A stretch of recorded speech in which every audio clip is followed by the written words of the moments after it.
কিশোরগঞ্জের নিকলিতে শতবর্ষী একটি খাল ভরাট করে সরকারি জমি দখলের অভিযোগ ঘিরে চরম ভোগান্তিতে পড়েছে স্থানীয় গ্রামবাসী। প্রশাসনের নিষেধাজ্ঞা উপেক্ষা করে মাটি ভরাট অব্যাহত রাখার অভিযোগ উঠেছে স্থানীয় ইমরান নামে এক প্রভাবশালীর বিরুদ্ধে, যার প্রভাবে ব্যাহত হচ্ছে পানি নিষ্কাশন, ক্ষতিগ্রস্ত হচ্ছে গ্রামীণ সড়ক এবং বিপাকে পড়েছেন কৃষকেরা। জোরজবস্তি করে বসছি সন্ত্রাস বাহিনী আনিয়া আমরা আগে থেকে নিষেধ দিছি, বাধা দিছি যে তোরা সরকারি জায়গা বলিস না, সরকারি জায়গা সবেরই থাকবো, দরকার আছে, সবেরই দরকার। এই সরকারি জায়গা অনেক কিছু দরকার আছে। আমরা রাস্তা এইটা হলো 36 ফুট 42 ফুট আর আরো ফুট রাস্তাটা গেছে। এই রাস্তার মাঝখানেও বেড়া দেয়া আমরা এই ক্ষতিগ্রস্তটা করছি। এই রাস্তা এই ব্রিজের 50 ফুট আছে। এটা আগে এটা এই রাস্তা যখন কাটছে তখন একটা খালের মতো লইছে, এটা ইয়ের মতন কলকার মতন লইছে। এইটা দেওয়া পানি উনি এই রাস্তার পানিকে নামছে, নামার পরে এখন এইটা এরা বন্ধ হয়ে যাচ্ছে। বন্ধ হয়ে যা আর কি করবো, বাড়ি করবো। এরা বাড়ি ঘর কইরা বিল্ডিং কইরা এরা এটা নিচে গা, এরা দখলে নিচে গা। এই দেশে জামাইর বাড়ি, এই দেশে বাপের বাড়ি, এইটা রাস্তার মাঝে আমরা এখানটা চলাফেরা করতেছি।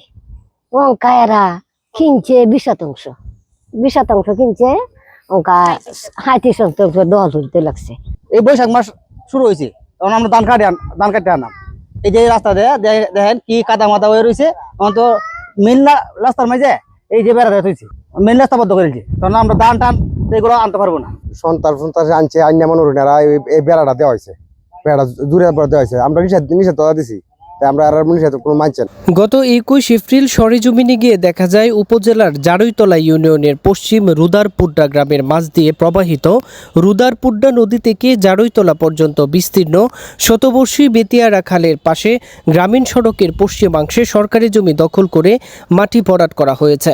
এতে খালের পানি প্রবাহ বাধাগ্রস্ত হওয়ায় জলাবদ্ধতা সৃষ্টি হচ্ছে এবং সড়কটি সংকুচিত হয়ে পড়েছে।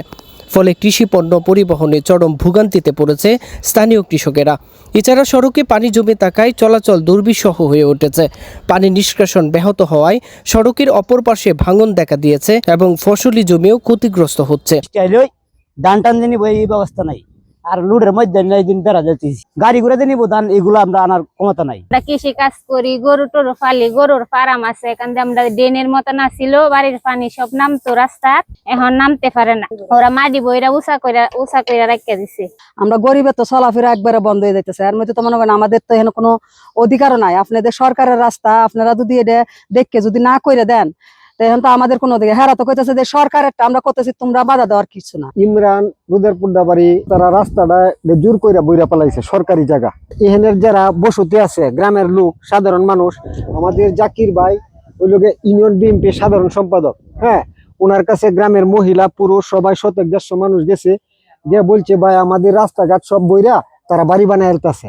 তখন সে এলাকার নেতা হিসাবে বিএনপি সাধারণ সম্পাদক জারিতলা ইউনিয়নের জাকির সাহেব, ওনার কাছে 100-150 মানুষ যাওয়ার পরে ওনারা যে দেখলো, তখন জাকির ভাই দেখলো রাস্তার মধ্যে বেড়া দিচ্ছে। তখন জাকির ভাই একটা সাংবাদিক সম্মেলন করব, সরকারি জায়গা তো কেউ ভরতে পারে না। এই ঘটনায় স্থানীয় গ্রামবাসীর অভিযোগের ভিত্তিতে উপজেলা প্রশাসন সরকারি জমি থেকে মাটি সরিয়ে নিতে নির্দেশ প্রদান করলেও তার তোয়াক্কা করছেন না তিনি। এসিলেম স্যার আইসা রাস্তা দিকটা লাল দাগ দিয়ে গেছে, এরপরে 2টা কুটি দিয়ে গেছে।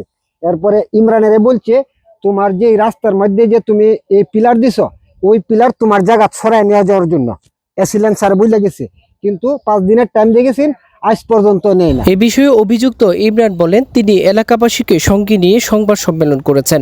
পরবর্তীতে এসিলেন্ট এসেছেন সেটি তিনি শুনেছেন, তবে মাটি সরানোর নির্দেশ দেওয়া হয়েছে সেটা তার জানা নেই। ঢাকা আমি ছিলাম না, এরকম ইনফরমেশন আমার কাছে আসে নাই। ঠিক আছে। এ বিষয়ে নিকলি উপজেলা নির্বাহী কর্মকর্তা রেহানা মজুমদার মুক্তি বলেন, জায়গাটি সরকারি বলে প্রাথমিকভাবে নিশ্চিত হওয়া গেছে। মাটি সরাতে 7 দিনের সময় দেওয়া হয়েছে। নির্ধারিত সময়ের মধ্যে তা সরানো না হলে আইনগত ব্যবস্থা নেওয়া হবে। রায়হান জামান, কিশোরগঞ্জ টেলিভিশন। আপনারা দেখছেন কিশোরগঞ্জ টেলিভিশন।